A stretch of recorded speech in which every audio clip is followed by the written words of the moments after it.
Pour beaucoup d'entre vous, cet été fut une saison en enfer.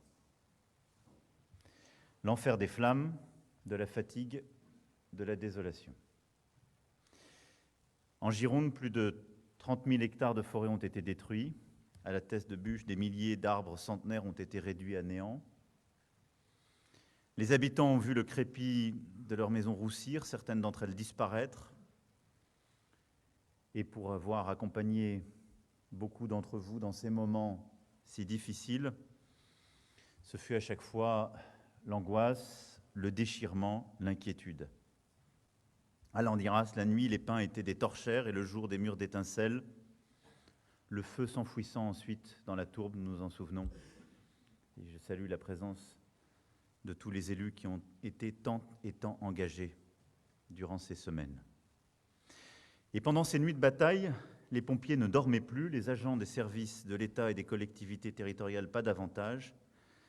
Nos élus étaient tous mobilisés et ces incendies semblaient véritablement un cauchemar. Mi-septembre, à Landiras, ce que j'évoquais, l'été était presque fini, mais les incendies reprenaient de plus belle.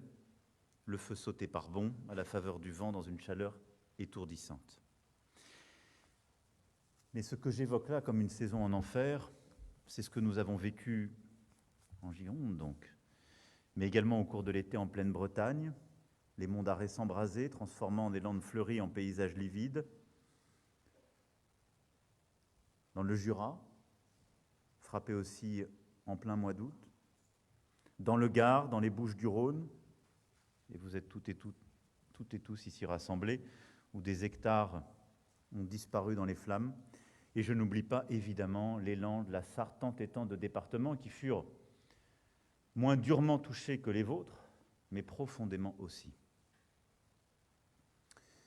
Et donc, vous rassembler ici aujourd'hui, c'est d'abord, après les déplacements que j'ai pu effectuer, que nombre de ministres ont effectués, vous dire le soutien, la solidarité de la nation tout entière et les remerciements. Je pense d'abord aux pompiers, éprouvés dans leur chair.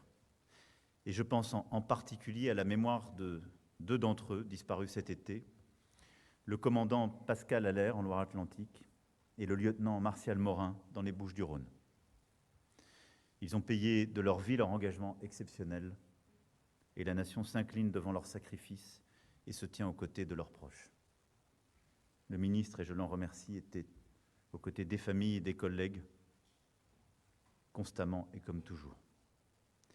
Je pense aux familles évacuées, aux élus qui se sont mobilisés là aussi jour et nuit, et à la vie ravagée par de tels sinistres, et à tous les citoyens de ces territoires qui, aujourd'hui, ont parfois perdu leurs biens mais ne reconnaissent plus leur forêt, un nombre de vacanciers qui ont perdu cet ailleurs rêvé et familier, et à plusieurs professionnels de tourisme qui ont perdu leur outil de travail.